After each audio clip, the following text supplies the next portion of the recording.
है। ये कहानी है एक मास्टरमाइंड चोर की जो चोरी करने में माहिर है, मगर एक चोरी के दौरान कुछ ऐसा होता है जो उसकी पूरी जिंदगी को बदल करके रख देता है। कहानी की शुरुआत होती है और हमारे सामने एक डायमंड शॉप का दृश्य आता है, मगर इसी शॉप के आगे FBI की पूरी टीम बैठी हुई है जिन्हें लीड कर रहा है टीम हार्लैंड नाम का आदमी। उसे खबर मिली है कि विल नाम का एक शातिर चोर आज हीरो की चोरी करने वाला है, इसीलिए लोग इंतजार कर रहे हैं कि वो चोरी करे और रंगे हाथे ये लोग उसे पकड़ ले। थोड़ी देर के बाद हम विल की टीम को देखते हैं जिसमें अभी 3 लोग हैं। विल के अलावा बाकी 2 लोगों का नाम है राइली और विंसेंट। ये लोग इंतजार करते रहते हैं अपने चौथे साथी के संदेश का जो सारे कैमरे को बंद करने वाला है। थोड़ी देर के बाद वो बताता है कि उसने कैमरों को बंद कर दिया। तो विंसेंट और विल दोनों चले आते हैं बगल वाली दुकान में जो खिलौनों की दुकान है। वो उस दुकान के दीवार पे बॉम्ब लगाते हैं और तोड़ने की तैयारी करने लगते हैं ताकि वो सारे हीरो को वहाँ से निकाल सके। टीम भी इन सारी चीजों को देख रहा है मगर वो अभी इन्हें नहीं पकड़ता क्योंकि इनके खिलाफ उसे पुख्ता सबूत चाहिए। जैसे इनके हाथ हीरे लगेंगे वो इन्हें पकड़ लेगा। टीम बहुत समय से काम कर रहा है विल को पकड़ने के लिए। विल ने बहुत सारी चोरियां की है और अब तक उसे कोई भी नहीं पकड़ पाया। अगर यहाँ पर कोई सबसे बड़ा चोर है तो वो विल ही है और अंदर अभी भी विल काम पे लगा है। वो दीवार को तोड़ने के बाद चला जाता है अंदर। उसके सामने अब बहुत सारा कैश पड़ा हुआ है। तभी विंसेंट की नजर पड़ती है बहुत सारे सोने पर। है कि हमें इन सोनों को भी चुराना चाहिए। विल कहता है कि पागल मत बन, जरा अपना दिमाग लगाओ। सोने का कितना वजन होता है तुम्हें पता है? अगर एक बार हमने इसे उठा लिया तो लेकर के बाहर नहीं जा पाएंगे। दूसरी तरफ टीम को लगता है कि अब उन लोगों ने चोरी शुरू कर दी है। वो तुरंत घुस जाता है डायमंड शॉप के अंदर। अंदर आने के बाद वो देखता है कि विल कहीं भी नहीं है और ना ही उसका साथी। अब उसे समझ में नहीं आता कि ये क्या हो रहा है, ऐसा कैसे हो सकता है। टीम ने अपनी आंखों से उन लोगों को खिलौनों की दुकान में जाते हुए देखा था और दीवार को तोड़ते हुए भी। अब इस बात की पुष्टि करने के लिए ये लोग चले जाते हैं खिलौनों की दुकान। अंदर जाने के बाद वो देखते हैं कि विल ने फिर से चालाकी की है। उसे पता था कि उसका पीछा किया जा रहा है, इसीलिए उसने डायमंड शॉप वाली दीवार ना तोड़ करके बगल वाली दीवार तोड़ जो जाती है सीधा यहाँ के बैंक के अंदर। और बैंक के अंदर से उसने बहुत सारा कैश चुराया। अब टीम जाने लगता है बैंक की तरफ। दूसरी तरफ हम देखते हैं विल और विंसेंट ये भी बैंक से बाहर भाग रहे हैं पीछे के दरवाजे से। तभी एक सफाई वाले की नजर उन पे पड़ जाती है। विंसेंट अपनी बंदूक निकालता है और कहता है कि इसका काम यहीं पे तमाम करना पड़ेगा, मगर विल उसे रोक देता है और कहता है कि हम कातिल नहीं, हम बस चोर हैं। विंसेंट कहता है कि हम किसी भी सबूत को नहीं छोड़ सकते। इस आदमी ने हमारी शक्ल देख ली है, ये हमारे खिलाफ गवाही देगा, इसे मरना पड़ेगा। वो अपनी बंदूक निकाल करके गोली चलाता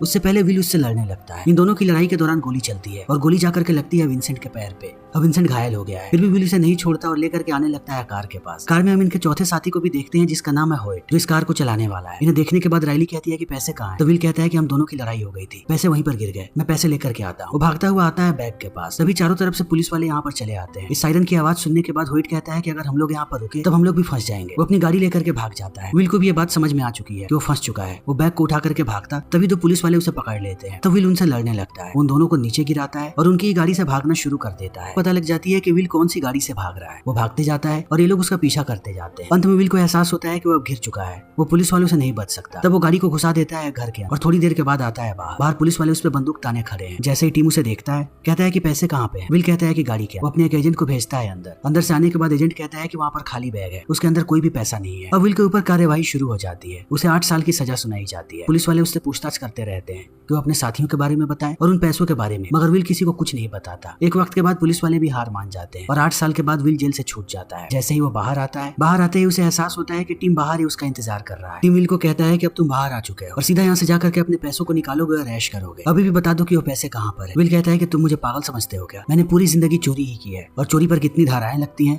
मुझे ये सारी बातें पता है। जैसे ही मैं उस घर के अंदर दाखिल हुआ था मैंने सारे पैसों को जला दिया था। मुझे अच्छे तरीके से कानून पता है। इतने सारे पैसों के साथ मैं पकड़ा जाता तो मुझे कम से कम 18 साल की सजा होती, इसलिए मैंने पैसों को जला दिया। मुझे पता था कि बिना पैसों के मुझे सिर्फ 8 साल की सजा हो और अब मैंने ये सारे काम छोड़ दिए हैं। मैं अपनी बेटी से मिलने जा रहा हूँ, ये तोहफा उसी के लिए है। वो सीधा पहुंचता है अपनी एक्स वाइफ के घर पे। जब वो जेल में था तभी उसका तलाक हो गया। यहाँ आने के बाद उसे पता लगता है कि उसकी पत्नी ने दूसरी शादी कर दी। उसका सामना होता है अपनी बेटी से जिसका नाम है एलिसन। एलिसन अब नफरत करती है अपने पिता से क्योंकि वो 8 साल से गायब था। विल उसे समझाने की कोशिश करता है, तुम्हारी माँ ने मेरे बारे में जितनी भी चीजें बताई हैं वो सारी सही होंगी, लेकिन अब मैं बदल चुका हूँ। मैंने चोरी की थी लेकिन अब मैं कभी भी चोरी नहीं करूंगा। मैं तुम्हारे लिए तोहफा लेकर के आया हूँ। एलिसन कहती है कि अब इन चीजों का कोई फायदा नहीं है, मुझे डॉक्टर के पास जाना है। अपॉइंटमेंट देखने के बाद विल को पता लगता है कि एलिसन साइकियाट्रिस्ट के पास जा रही है। वो समझ जाता है कि उसकी बच्ची बहुत परेशान है। वो बार बार उसे समझाने की कोशिश करता है कि वो सारी चीजों को ठीक कर देगा, मगर वो नहीं मानती है कि आपके लिए एक पार्सल आया था। पार्सल देकर के वो निकल जाती है। तो विल सीधा पहुंचता है राइली के पास ताकि अपने साथियों के बारे में उसे पता लग सके। राइली उसे देख करके बहुत खुश होती है और शुक्रिया अदा करते हुए कहती है कि तुम 8 साल जेल में रहे मगर तुमने कभी भी हमारा नाम नहीं लिया, इसके लिए हम शुक्रगुजार हैं। वो एक एक करके सबके बारे में बताना शुरू करती है। सबसे पहले वो विंसेंट के बारे में कहती है कि उसे किसी ने बड़ी बेरहमी से मारा और मारने के बाद जला दिया, और चोरी के बाद से होयट कहाँ गायब हो गया मुझे अभी तक पता नहीं लगा। तो शहर में सिर्फ मैं ही। इनकी बातें चली रही होती है तभी फोन वाइब्रेट होने लगता है पार्सल के अंदर। विल समझ जाता है कि इसके अंदर फोन ही है। निकाल के वो जैसे ही फोन उठाता है उसे विंसेंट की आवाज सुनाई पड़ती है। विल चौंक जाता है और कहता है कि सबका कहना है कि तुम मर चुके थे, फिर तुम अभी तक जिंदा कैसे हो? विंसेंट कहता है कि तुम्हारे जाने के बाद मैंने घर चलाने के लिए बहुत चोरियां करने की कोशिश की, लेकिन एक भी चोरी में मैं सफल नहीं हो पाया। पुलिस वाले कुत्ते की तरह मेरे पीछे लगे थे और उसके साथ साथ मेरे कर्जदार भी। तो मेरे पास बस एक ही रास्ता था इन सबसे छुटकारा पाने का, कि मैं अपनी मौत का नाटक करूं, और उससे सारी चीजें ठीक हो गई। सबने मेरा पीछा करना बंद कर दिया। इतना कहते ही विल को कहता कहता है लेकिन अब मेरा दिन बदलने वाला है, तुम बाहर आ चुके हो, तुमने जहाँ भी उन पैसों को छुपाया था उसमें से मेरा हिस्सा मुझे दे दो। विल कहता है कि तुम क्या बात कर रहे हो, मैंने सारे पैसों को जला दिया था वरना मुझे ज्यादा साल की सजा होती। विंसेंट कहता है कि तुम पुलिस वालों को बेवकूफ बना सकते हो, मुझे नहीं, मुझे पता था कि तुम यही बोलोगे, इसीलिए मैंने एलिसन को किडनैप करके रखा है। अगर तुमने मेरा हिस्सा मुझे नहीं दिया तब मैं एलिसन को मार दूंगा। विल को समझ में आ जाता है कि विंसेंट कभी भी उसकी बातों पर भरोसा नहीं करेगा। तब वो कहता है कि मैंने सारे पैसों को अपने वकील को दे दिया था जो दूसरे शहर में रहता है, मुझे 24 घंटे का वक्त दो, मैं तुम्हारा हिस्सा तुम्हें दे दूंगा। विंसेंट कहता है कि कोई भी चालाकी मत करना, मैं तुम्हारे फोन को ट्रैक कर रहा हूँ, जिस शहर का तुमने नाम बताया तुम्हारा लोकेशन वहीं का आना चाहिए, अगर उसके अलावा तुम कहीं भी गए तब मैं तुम्हारी बेटी को मार दूंगा। इतना कहते ही वो फोन काट देता है। विल सीधा जाता है एक मोबाइल की दुकान में और दूसरा मोबाइल खरीदता है, फिर इसके सारे कॉल और मैसेजेस को फॉरवर्ड कर लेता है अपने नए नंबर पे और उस पुराने फोन को रख देता है एक मेट्रो में, जो मेट्रो उसी शहर में जा रही है जिसके बारे में विल ने बताया था। इतना करने के बाद वो सीधा पहुंचता है टीम के पास और उसे पूरी बात बताता है। टीम कहता है कि क्या तुम मुझे पागल समझते हो, विंसेंट को मरे हुए सालों हो गए, ये सारी कहानी तुम इसलिए बता रहे हो ताकि हम लोगों को भरोसा हो जाए कि तुमने सारे पैसों को जला दिया था, ये सारी बहानेबाजी करना बंद करो। इतना कहने के बाद वो उसे यहाँ से बाहर निकाल देता है। दो पुलिस वाले उसे लेकर के जाने लगते हैं, तभी विल उन्हें मारता है और एक का कार्ड लेकर के चला आता है अंदर। फिर इनके डेटाबेस में चेक करता है कि आखिर होयट कहाँ पर है। होयट का एड्रेस मिलने के बाद वो सीधा निकल पड़ता है उसके घर जाने। दूसरी तरफ टीम ने इन सारी चीजों को देखा है कि यहाँ पर विल ने क्या किया है। वो कंप्यूटर पर चेक करता है कि आखिर यहाँ से क्या जानकारी निकाली विल ने। अब उन्हें भी होयट का एड्रेस पता है और ये बात भी कि विल वहीं पर जा रहा है। फिर से विल को पकड़ना चाहता है। होयट को देखते हैं जो सामान लेकर के जैसे ही अपने घर के अंदर दाखिल होता है विल उस पे बंदूक तान देता है। उसके बाद एक दमदार पंच मार करके कहता है कि तुम्हारी वजह से मैं जेल गया, अगर उस दिन तुम गाड़ी लेकर के नहीं भागे होते तो मैं कभी भी जेल नहीं जाता। फिर उससे कहता है कि बताओ विंसेंट कहाँ पर है, उसने मेरी बेटी को किडनैप किया है। होयट कहता है कि मुझे पता नहीं, वो तो शायद मर चुका है। तो बार बार उसे विल पीटने लगता है। अंत में वो सारी चीजों को कबूल करता है, तुम्हें जिम्मेदार मानता है अपनी जिंदगी खराब होने का, तुमने उसके पैर पर गोली चलाई थी, उसके बाद उसे अपना हिस्सा भी नहीं मिला। जिस दिन तुम जेल से बाहर निकलोगे उसी दिन वो तुम्हारी बच्ची को किडनैप कर लेगा, मुझे बस उसने पार्सल पहुंचाने के लिए कहा था, मैंने वही किया। वो तुम्हारी बच्ची के बदले सारे पैसे वापस चाहता है। विल कहता है कि मुझे बताओ उसने मेरी बच्ची को कहाँ रखा है कि वो बहुत ही चालाक आदमी है, उसने अब टैक्सी चलाना शुरू कर दिया है और तुम्हारी बच्ची को उसने डिक्की में बंद करके रखा है, वो पूरे शहर घूमता रहेगा ताकि उसे कोई भी ट्रैक ना कर पाए। अभी इनकी बातें चली रही होती है तभी बाहर पुलिस वाले चले आते हैं। उन्हें देखने के बाद विल डिस्ट्रैक्ट हो जाता है और इस चीज का फायदा उठा करके होयट अपनी बंदूक निकाल करके गोलियां चलाने लगता है। तभी पुलिस वाले अंदर आते हैं। जैसे ही होयट के हाथ में वो बंदूक देखते हैं वो उसे गोलियों से छल्ली कर देते हैं। तब तक विल भाग जाता है यहाँ से। भागते हुए वो जाकर के टकराता है एक टैक्सी से। तो वो टैक्सी के अंदर बैठता है और ड्राइवर पे बंदूक तान देता है। फिर उससे कहता है कि यहाँ पर जितनी भी टैक्सी चलती है क्या उनके अंदर जीपीएस है। वो कहता है कि हाँ। फिर वो पूछता है कि इन्हें ट्रैक कैसे कर सकते हैं। ड्राइवर कहता है कि सिर्फ मालिक ही ट्रैक कर सकता है। विल इस टैक्सी ड्राइवर को कहता है कि अपने मालिक को कॉल करो, किसी भी गाड़ी को ट्रैक करने के लिए गाड़ी का नंबर चाहिए होता है और ड्राइवर का नाम भी। विल कहता है कि बस तुम अपने मालिक को कॉल करो। जैसे ही वो कॉल लगाता है विल कहता है कि इस आदमी से पूछो कि क्या इसके पास कोई ऐसा आदमी है जिसकी एक टांग नकली हो और उसकी उंगलियां भी कटी हुई हो। इस बात को सुनने के बाद वो कहता है कि हाँ, उस आदमी का नाम है जिम। विल कहता है कि इससे पूछो कि वो गाड़ी कहाँ पर है और उसकी गाड़ी का नंबर क्या है। मगर टैक्सी ड्राइवर का मालिक कहता है कि तुम्हें ये सब क्यों चाहिए, तुम बस एक टैक्सी ड्राइवर। तब ड्राइवर बहाने बनाता है और कहता है कि आदमी मेरे पैसे लेकर के भागा है। इस बात को सुनते ही वो पूरी लोकेशन बता देता है और गाड़ी का नंबर भी, पूरी जानकारी है। उसे पता है कि विंसेंट कार्निवल रोड पे घूम रहा है, वो जाने लगता है वहाँ पर। दूसरी तरफ हम विंसेंट को देखते हैं जिसे एक पुलिस वाले ने रोक लिया है। वो उससे कागज मांगता है गाड़ी का क्योंकि उसकी एक बत्ती नहीं जल रही। वो कागज दिखाता है और पुलिस वाला जाने लगता है। तभी उसे डिक्की से आवाज आती है क्योंकि एलिसन डिक्की को बजा रही है। तो वो विंसेंट को कहता है कि आकर के डिक्की खोलो। विंसेंट पीछे आता है और डिक्की खोलते समय गोली चला करके पुलिस वाले को मार देता है। लेकिन अब डिक्की खुल चुकी है। इस चीज का फायदा उठा करके एलिसन यहाँ से भागती है, मगर एक बार फिर से विंसेंट उसे पकड़ करके इंजेक्शन लगा देता है जिससे वो बेहोश हो जाती है। दूसरी तरफ हम देखते हैं जो पूरे कार्निवल रोड पे उस टैक्सी को ढूंढ रहा है। तभी उसकी नजर पड़ जाती है उस टैक्सी पे। जैसे ही आकर के वो ड्राइवर को बाहर निकालता है उसे एहसास होता है कि यह विंसेंट नहीं है। तभी उस पे बंदूक तान करके पूछता है कि यह टैक्सी किसकी है। आदमी कहता है कि मेरी ही टैक्सी है, मगर एक दूसरे ड्राइवर ने मुझे पैसे दिया था नंबर प्लेट बदलने के लिए, तो मैंने बदल दिया। विल जैसे ही डिक्की को खोलता है उसे अंदर जीपीएस मिलता है। विंसेंट ने चालाकी दिखाई, अपना जीपीएस उसने रख दिया इस टैक्सी के अंदर। विल की हालत खराब हो रही है। तभी दो एजेंट्स आकर के उसे पकड़ लेते हैं और लेकर के जाने लगते हैं हेडक्वार्टर की तरफ। इसी बीच विल का फोन बजता है।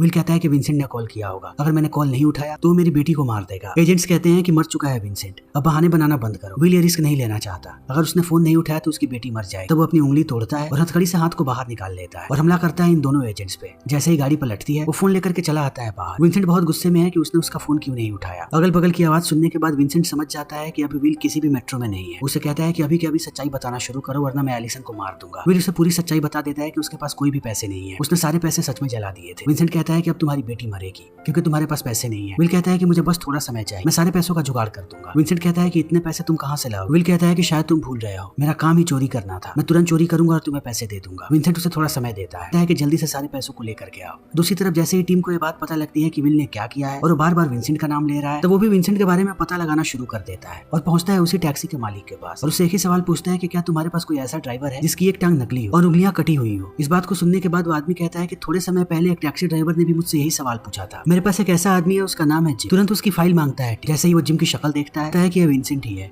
विंसेंट ने सबको बेवकूफ बनाया है और वो भी उसकी तलाश में है। दूसरी तरफ विल सीधा पहुंचता है राइली के पास और उसे पूरी बात बताता है कि उसकी बेटी की जान खतरे में है, उसे एक चोरी करनी पड़े और चोरी में उसे राइली की मदद चाहिए। राइली मान जाती है। वो कहता है कि जब मैं जेल में था तो मेरे पास कोई काम नहीं था, मैं सिर्फ चोरी के प्लान्स को बनाता था। प्लान है मेरे पास, वो भी बहुत ही सॉलिड। ये लोग तुरंत चीजें खरीदते हैं और उसी बैंक के टनल में जाते हैं जहाँ पर 8 साल पहले इन लोगों ने चोरी की थी। विल का प्लान सिंपल है, वो नीचे से एक छोटा सा छेद करेगा और एक पाइप को लगा देगा उस कमरे में जहाँ पर सोना रखा हुआ है। वो जानता है कि वो सोने को नहीं निकाल सकता उतने छोटे पाइप से हीट को बढ़ाना शुरू करेगा और सोना पिघल करके आएगा नीचे और नीचे ठंडे पानी में सोना फिर से सॉलिड हो जाएगा और ये प्लान काम भी करता है। ये लोग पर्याप्त सोना निकाल लेते हैं, मगर जैसे ही अंदर का टेम्परेचर बढ़ता है अलार्म बजना शुरू हो जाता है। बैंक वाले तुरंत यहाँ पर फायर ब्रिगेड और पुलिस वाले को बुला लेते हैं, मगर तब तक विल राइली के साथ सोने को लेकर के निकल जाता है। इस चीज को देखने के बाद वो समझ जाता है कि यहाँ पर चोरी किसी और ने नहीं बल्कि विल ने ही की है, क्योंकि उसे सच में विंसेंट को पैसे देने हैं। वो हर तरफ हाई अलर्ट कर देता है कि चारों तरफ ये लोग राइली और विल को ढूंढे। थोड़ी देर के बाद इन्हें पता लगता है कि राइली इन्हें दिखी है और विल भी। ये लोग गाड़ी का पीछा करते हैं और बंदूक तान देते हैं। तब देखते हैं कि राइली के बगल में एक पुतला है, विल नहीं है। वो लोग राइली से कहते हैं कि ये क्या है। राइली कहती है कि मैंने पुतला खरीदा था अपने दुकान में लगाने के लिए, क्या ये कोई क्राइम है। उनके पास कोई जवाब नहीं होता और राइली यहाँ से निकल जाती है। दूसरी तरफ हम विल को देखते हैं जो पहले ही निकल गया था सारे सोने को लेकर के। वो कॉल करता है विंसेंट को और उसे पूरी बात बताता है कि उसके पास सोना है। वो बताया कि कहाँ पर आना है। विंसेंट कहता है कि अम्यूजमेंट पार्क में आ जाओ, पूरा शहर अब कार्निवल में बिजी है, पूरा का पूरा पार्क खाली है। विल वहाँ पे जाने लगता है, परेशान है। वो सोच रहा है कि आखिर विल कहाँ गया होगा। तभी उसे याद आता है कि विल गया होगा विंसेंट के पास। वो विंसेंट के सारे डिटेल्स निकालता है टैक्सी के, तो हमेशा कहाँ पे जाता है। उसे पता लगता है कि एक वीक में सबसे ज्यादा बार वो अम्यूजमेंट पार्क के पास गया है। अब टीम को यह बात समझ में आ चुकी है कि ये दोनों अम्यूजमेंट पार्क के पास ही मिलेंगे। वो सबको लेकर के निकल पड़ता है, पहुंच जाता है अम्यूजमेंट पार्क। उसके सामने ही विंसेंट खड़ा है। विल सोने को लेकर के आने लगता है और विंसेंट को कहता है कि अब मेरी बेटी को छोड़। विंसेंट कहता है कि ये सब इतना आसान है क्या? तुम्हें लगता है कि तुम मुझे सोना दोगे और मैं तुम्हारी बेटी को छोड़ दूंगा? तुमने मेरी पूरी जिंदगी खराब कर दी और इसके बदले सिर्फ सोना दोगे? इतना कहते ही वो तेल छिड़कने लगता है गाड़ी पे। जैसे ही वो आग लगाने की कोशिश करता है, विल समझ जाता है कि विंसेंट उसकी बेटी को मारना चाहता है। वो उसे आग छीनने की कोशिश करता है, तभी विंसेंट गोली मार देता है विल को और पूरे टैक्सी में आग लग जाती है। गोली लगने के बाद भी वो विंसेंट से लड़ता है और आग बुझाने के लिए टैक्सी को धकेल देता है पानी में, मगर धीरे धीरे अब डिक्की में पानी भरते जा रहा है। तो विल डिक्की को खोलने लगता है। इसी बीच दोबारा विंसेंट आकर के हमला करता है विल पे। इस बार उसके हाथ में एक लोहे की रॉड है। विल रॉड को छीनता है और उसी से डिक्की को खोल करके एलिसन को बाहर निकाल देता है, मगर अभी भी विंसेंट उसे मारने की कोशिश कर रहा है। अंत में विल पूरे रॉड को घुसा देता है उसके छाती के अंदर। तभी विंसेंट की मौत हो जाती है। अब घायल हालत में एलिसन विल को लेकर के आती है बाहर। उसने अपने पिता को माफ कर दिया है। वो फूट फूट के रो रही है। उसे डर है कि कहीं वो अपने पिता को खो ना दे। तभी यहाँ पर टीम आ जाता है अपने पूरे साथियों के साथ और इन दोनों को लेकर के जाता है यहाँ से। समय ऐसे ही बीतने लगता है। कुछ दिनों के बाद हम विल को देखते हैं जो पूरी तरीके से ठीक है और वो राइली और अपनी बच्ची के साथ पिकनिक मनाने आया है। थोड़ी दूरी पर हम देखते हैं टीम को। सारा का सारा सोना उन्हें मिल गया था, मगर फिर भी विल के खिलाफ इनके पास कोई भी सबूत नहीं था कि विल ने ही चोरी की है। सबका यही मानना था कि विंसेंट ने चोरी की है, मगर टीम पूरी सच्चाई जानता है। जितना भी सोना इन्हें मिला था उसमें 5 केजी सोना कम था और टीम को यह बात पता है कि वो सारा सोना अभी भी विल के पास। उसने हियरिंग डिवाइसेस हर जगह पे लगा रखा है ताकि इनकी बातों को वो सुन सके। के बाद राइली विल को कहती है कि तुम्हें सारे सोने को फेंक देना चाहिए, मैं नहीं चाहती कि तुम दोबारा जेल जाओ। और विल भी इसकी बात मान जाता है। फिर सोने को फेंक देता है समंदर। इस चीज को देखने के बाद अब टीम को भी खुशी होती है कि विल सुधर चुका है और सारी चीजें ठीक हो गई। वो अपनी टीम को लेकर के चला जाता है वापस। तभी थोड़े समय के बाद हमें पता लगता है कि विल ने फिर से सबको बेवकूफ बनाया है। जो टुकड़ा उसने पानी में फेंका वो सिर्फ नारियल का टुकड़ा था, वो सोना नहीं था। असली सोने को उसने अभी भी बचा करके रखा है। फिर इसी के साथ फिल्म यहीं पर खत्म हो जाती है। तो हमारी आज की ये वीडियो यहीं पर खत्म होती है। अगर आपको हमारी ये वीडियो पसंद आई हो तो इसे लाइक करें, शेयर करें और चैनल को सब्सक्राइब करें। Thank you.